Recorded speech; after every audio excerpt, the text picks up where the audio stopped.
ध्यान देंगे जरा बच्चों, वर्क पावर एंड एनर्जी पढ़ाने जा रहा हूं मैं। इसका सबसे पहला टॉपिक है वर्क।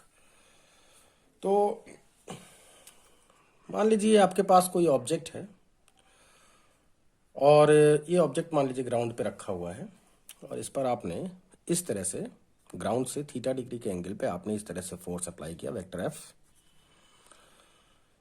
और इस फोर्स को अप्लाई करने से ये बॉडी ग्राउंड के अलोंग जो इसका इस बॉडी का जो डिस्प्लेसमेंट है वो है वेक्टर एस। तो जो वर्क की जो डेफिनेशन है वो है फोर्स और डिस्प्लेसमेंट दोनों का डॉट प्रोडक्ट। ध्यान दीजिएगा, वर्क हम बोलते ही तब है जब किसी बॉडी के ऊपर फोर्स अप्लाई करके उसे डिस्प्लेस कर दिया जाए। तो जब ऐसी कंडीशन होती है तो हम कहते हैं कि वहां पर वर्क हुआ है, जिसकी वैल्यू दोनों के डॉट प्रोडक्ट से निकालते हैं हम, फोर्स और डिस्प्लेसमेंट के। यानी अगर आप, जैसे आपको पता ही है कि डॉट प्रोडक्ट हमेशा इस स्केलर क्वांटिटी होती है, तो इसका मतलब जो वर्क है W, ये आपकी स्केलर क्वांटिटी है ये, ठीक है। और SI यूनिट इसकी क्या है, जूल। तो अगर आप इसे जैसे A dot B is equal to, आपको मालूम ही है A dot B is equal to किसके होता है, AB कॉस थीटा, यानी वेक्टर A का मैग्नीट्यूड वेक्टर B का magnitude into cosine of angle between these two vectors, that is magnitude of vector F magnitude of vector S into cos angle between them यानी theta. यानी ये आप simply इसको FS cos theta भी लिख सकते हो, ठीक है। अब जरा ध्यान देंगे, ये जो FS कॉस थीटा है तो W इज इक्वल टू हो जाएगा, तो अगर मैं इसको थोड़ा ऐसे लिखूं, F cos theta into S, अगर मैं ऐसा लिख दूं तो जरा ध्यान दीजिएगा, अगर मैं किसी भी वेक्टर के दो कंपोनेंट लूं तो एक कंपोनेंट हॉरिजॉन्टल होगा, अगर ये एंगल थीटा है तो ये A कॉस थीटा, और vertical component A sine theta होगा। तो अगर इस वेक्टर के दो कंपोनेंट में लूं तो एक कंपोनेंट आ जाएगा F कॉस थीटा और एक कंपोनेंट आ जाएगा आपका वर्टिकल, ये हो जाएगा F साइन थीटा। तो जरा ध्यान से देखा जाए तो F कॉस थीटा यानी कि डिस्प्लेसमेंट की डायरेक्शन में फोर्स का कितना पार्ट डिस्प्लेसमेंट की डायरेक्शन में अप्लाई हो रहा है, कितना अप्लाई हो रहा है, F कॉस थीटा, तो मल्टीप्लाइड बाय डिस्प्लेसमेंट। तो यानी वर्क निकालने के लिए आप सीधे सीधे आप ऐसे भी लिख सकते हो, that work is equal to होगा force into displacement in the direction of force, in the direction of force, right. तो कभी भी फोर्स इंटू डिस्प्लेसमेंट नहीं लिखते हैं, ये हमेशा ध्यान रखिएगा। फोर्स इंटू डिस्प्लेसमेंट केवल हम तब लिख सकते हैं कि अगर वेक्टर F यानी कि फोर्स और डिस्प्लेसमेंट दोनों ही सेम डायरेक्शन में हो। अगर ऐसा नहीं है तो फोर्स का आपको वो कंपोनेंट डिस्प्लेसमेंट की डायरेक्शन में लेना है, मतलब या वो हिस्सा आपको डिस्प्लेसमेंट की डायरेक्शन में लेना है जो डिस्प्लेसमेंट की डायरेक्शन में एक्टिव है। बात समझ में आ गई। तो अगर आप इसको लिखें, मेरा मतलब इसकी यूनिट लिखें, तो फोर्स की जो यूनिट होगी वो न्यूटन होगी और डिस्प्लेसमेंट की मीटर यानी कि न्यूटन मीटर। लेकिन हम न्यूटन मीटर कभी भी नहीं लिखते हैं, इसको शॉर्टकट में हमेशा जूल लिखा जाता है। न्यूटन मीटर इसलिए नहीं लिखा जाता है क्योंकि न्यूटन मीटर एक यूनिट और भी है और वो है यूनिट टॉर्क की, राइट ना। तो असल में टॉर्क और वर्क दोनों अलग अलग फिजिकल क्वांटिटी है और हालांकि उनकी यूनिट सेम आ जाती है, तो इसलिए जो है हमने वर्क का एक स्पेशल यूनिट बना दिया ताकि कोई कंफ्यूजन ना हो। तो जो SI यूनिट है वो जूल है और CGS यूनिट क्या होगा, अर्ज, ERG। Is that clear? अच्छा, अब जरा यहां ध्यान देंगे आप, चूंकि वर्क एक स्केलर क्वांटिटी है तो इसका मतलब ऑब्वियस सी बात है, अब स्केलर क्वांटिटी है तो स्केलर क्वांटिटीज पॉजिटिव भी हो सकती हैं, नेगेटिव भी हो सकती हैं और जीरो भी हो सकती हैं। तो अब हमें ये देखना चाहिए कि वर्क किस केस में पॉजिटिव होता है और किस केस में नेगेटिव होता है। और जीरो तो खैर सिंपल है ही है, उसमें तो कोई इतना कोई लंबा चौड़ा एक्सप्लेनेशन नहीं देना है। तो इसे समझने के दो तरीके हैं आपके पास, एक तो क्वालिटेटिव है और एक क्वांटिटेटिव है। ठीक है, तो अगर आप इसे क्वालिटेटिवली अगर समझना चाहते हो तो ऐसा आप समझ लो, सिंपल सा, बिल्कुल सिंपल लैंग्वेज में, कि जो वर्क कर रहा है उसी के लिए वर्क पॉजिटिव है, और जिसको वर्क मिल रहा है उसके लिए वर्क नेगेटिव है। राइट? मैं आप लोगों को सिंपल सी बात बताता हूं। जैसे ये मान लीजिए मेरे पास ये पेन है, ठीक है, तो जरा ध्यान दीजिए, अब मैंने इस पेन को छोड़ दिया बस, तो किसने फोर्स लगाया? ग्रेविटी ने लगाया। डिस्प्लेसमेंट ग्रेविटी की फोर्स लगाने की वजह से हुई। ठीक, तो इसका मतलब वर्क किसने किया इस केस में? ये फोर्स लगा के, जो भी इसका वेट है mg, है ना, जितना भी ग्रेविटेशनल फोर्स ये अर्थ इसके ऊपर लगा रही है वो mg है। तो इस तरह से इसको छोड़ दिया, तो क्या हो रहा है? अब जो वर्क है उसने किसने किया? वो ग्रेविटी ने किया, तो वर्क ग्रेविटी के लिए पॉजिटिव है। और वर्क किसी ना किसी को तो मिला ही है। किसको मिला है? मुझे मिला है, तो इसका मतलब मेरे लिए सेम उतना ही अमाउंट ऑफ वर्क नेगेटिव है। ठीक, अब जरा केस को उल्टा ले रहे हैं अभी हम। अब की बात जरा देखना, क्योंकि इसका वेट mg है, तो मुझे mg फोर्स ऊपर लगा के मैं इसे डिस्प्लेस कर दिया मैंने यहां तक अपने हाथ से। अब की बार वर्क किसने किया? फोर्स लगा के किसने डिस्प्लेस किया है? मैंने। तो वर्क किसके लिए पॉजिटिव है? मेरे लिए। और किसके अगेंस्ट वर्क किया है? ग्रेविटी के अगेंस्ट वर्क किया है, तो इसका मतलब वर्क ग्रेविटी को मिला है। तो ग्रेविटी को मिला है, तो इसका मतलब अब की बार वर्क कैसा हो जाएगा? ग्रेविटी के लिए नेगेटिव हो गया और मेरे लिए पॉजिटिव हो गया। ठीक, अगर आप इसको क्वांटिटेटिवली अगर समझना चाहते हो तो आप ऐसे समझ सकते हो that W is equal to F S cos theta तो है ही। तो अगर थीटा की जो वैल्यू है अगर लेस देन 90 हो तो ऑब्वियस सी बात है ये कॉस थीटा की वैल्यू पॉजिटिव आएगी, और अगर पॉजिटिव आएगी, ये तो दोनों पॉजिटिव है ही, तो वर्क कैसा हो गया? पॉजिटिव। लेकिन अगर थीटा की वैल्यू ग्रेटर देन 90 हो जाए तो कॉस थीटा की जो वैल्यू आएगी वो सारी की सारी नेगेटिव हो जाएंगी। वो कैसी होंगी? वो नेगेटिव आएंगी। तो उस केस में वर्क कैसा आएगा? नेगेटिव। और रही बात जीरो की, अगर थीटा की वैल्यू 90 डिग्री हो जाए तो कॉस 90 की वैल्यू कितनी है? जीरो। तो कॉस 90 की वैल्यू जीरो, तो इसका मतलब वर्क कैसा आ गया? जीरो। ठीक, यानी कि ये जरा हमारे पेन की तरफ ध्यान दीजिए, ये इसका जो फोर्स लग रहा है वो वर्टिकली डाउनवर्ड लग रहा है, जैसा कि आपको दिख ही रहा होगा भाई। ये इसके ऊपर जो फोर्स लग रहा है इसका वेट के इक्वली लग रहा है ना, वर्टिकली डाउनवर्ड लग रहा है। और मैं इसको डिस्प्लेस इस तरह से कर रहा हूं, यहां से मैंने यहां तक कर दिया डिस्प्लेस इसको, राइट, मतलब हॉरिजॉन्टली इसको डिस्प्लेस किया है। तो बताइए, ये डाउनवर्ड फोर्स, ये डाउनवर्ड फोर्स, और ये डिस्प्लेसमेंट इधर की तरफ, तो दोनों के बीच का एंगल कितना है? 90। तो इसका मतलब साइंटिफिकली कोई वर्क नहीं हुआ।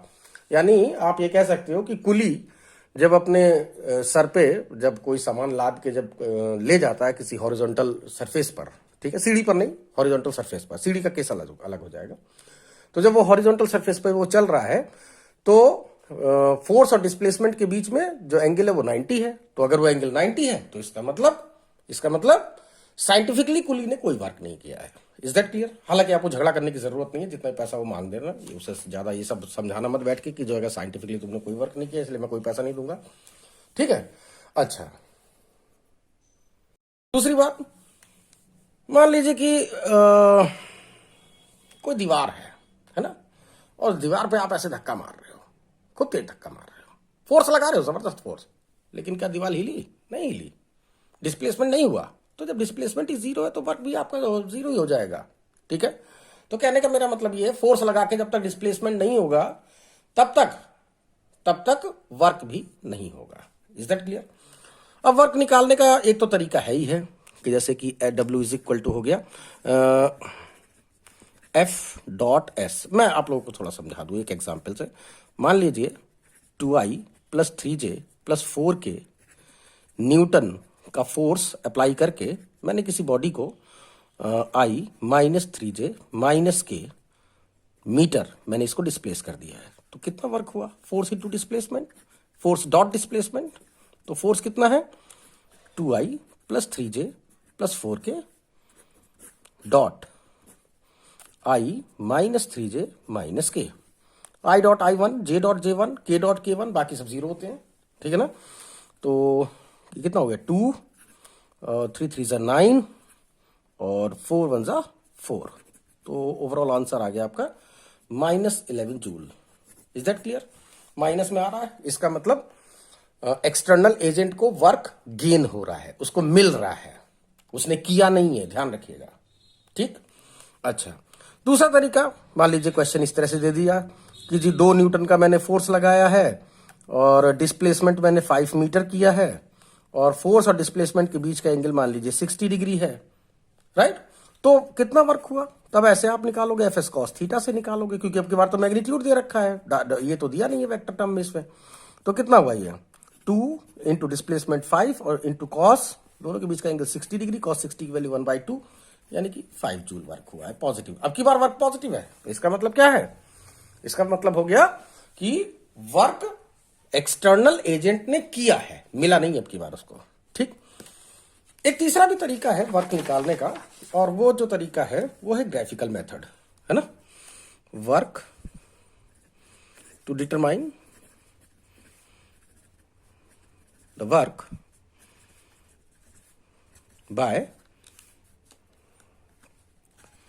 Graphical method. ठीक, अब ग्राफिकल मेथड से कैसे निकालोगे? अब जरा ध्यान दो बेटा। मैंने आप लोगों को इंटीग्रेशन का, मैंने आप लोगों को फिजिकल मीनिंग मैंने आपको बताया था, एक लेक्चर पढ़ा होगा इसमें, आप उसको जरा देख लीजिएगा। ठीक है, मतलब मेरे चैनल पे पढ़ा होगा कहीं नीचे, वैसे उसका लिंक विंक भी डाल सकते हैं, लेकिन ये सब काम मुझे करना आता नहीं है। ठीक है, तो ध्यान दीजिएगा।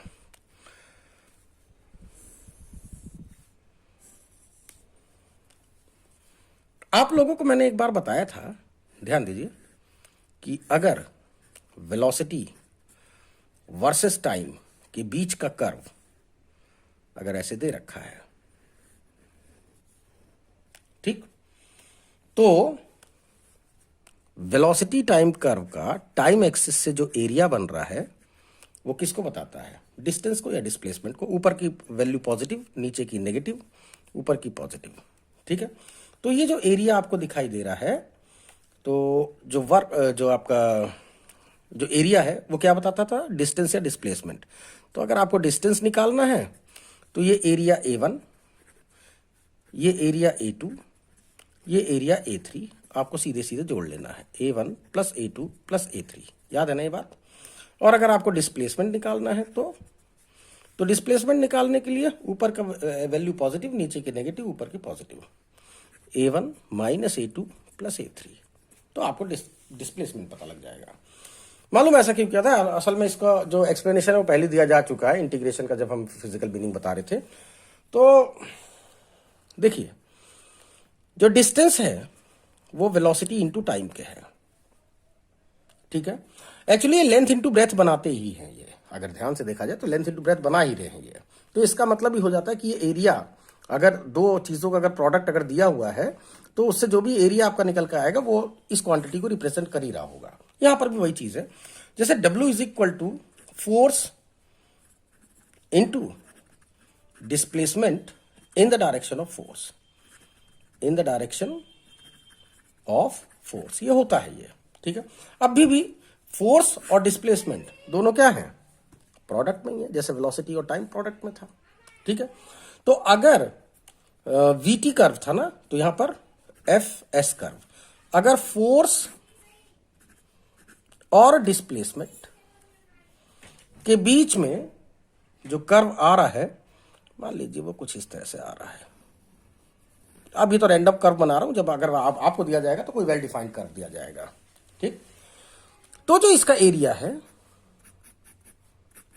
ये एरिया A1, ये एरिया A2 और ये एरिया A3, ये हमेशा वर्क को ही रिप्रेजेंट कर रहा होगा। ध्यान दीजिए, जैसे वेलोसिटी और टाइम को मल्टीप्लाई करने से डिस्प्लेसमेंट आ रहा था, वैसे फोर्स और डिस्प्लेसमेंट को मल्टीप्लाई करने से वर्क आ रहा है। तो इसका मतलब जो VT कर्व था वो डिस्प्लेसमेंट, उससे जो एरिया बन रहा था वो डिस्प्लेसमेंट या डिस्टेंस को रिप्रेजेंट कर रहा था।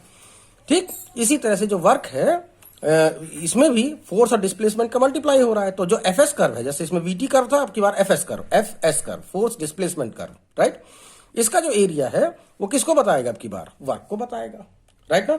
तो जो वर्क होगा वो होगा area of A1 minus A2 plus A3। ये हमेशा ध्यान रखिएगा, ऊपर का एरिया पॉजिटिव और नीचे का नेगेटिव, ऊपर का पॉजिटिव, ये हमेशा ऐसे ही लेना है आपको।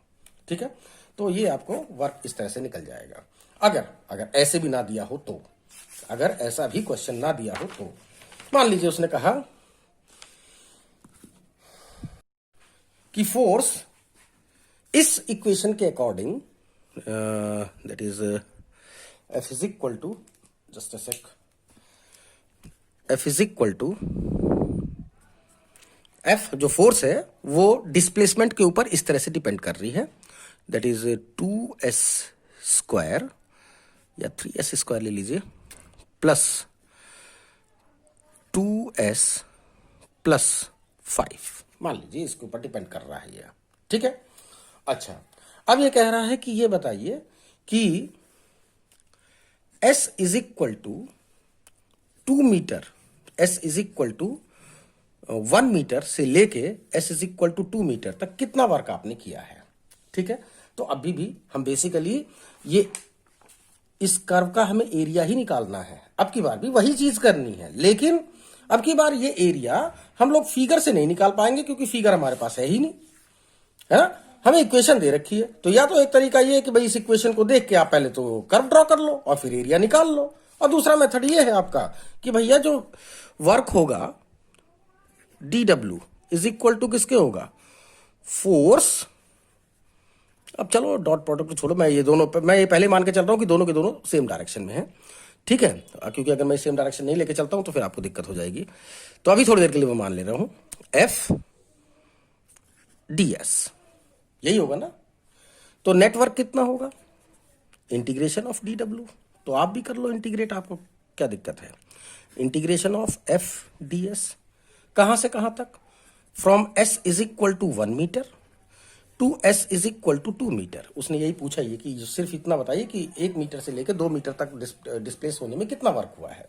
ठीक है, यहां ध्यान रखिएगा कि फोर्स फिक्स नहीं है, फोर्स की जो वैल्यू है वो फिक्स नहीं है, फोर्स कांस्टेंट नहीं है यहां पर। ठीक है, फोर्स डिस्प्लेसमेंट, अलग अलग डिस्प्लेसमेंट पर, अलग अलग पोजीशन पर फोर्स की जो वैल्यू है वो अलग अलग आ रही है, चाहे आप S की वैल्यू 1 मीटर रखो तो कुछ और आएगा, 2 मीटर रखो कुछ और आएगा, 5 मीटर रखो कुछ और आएगा, एक्सेट्रा एक्सेट्रा।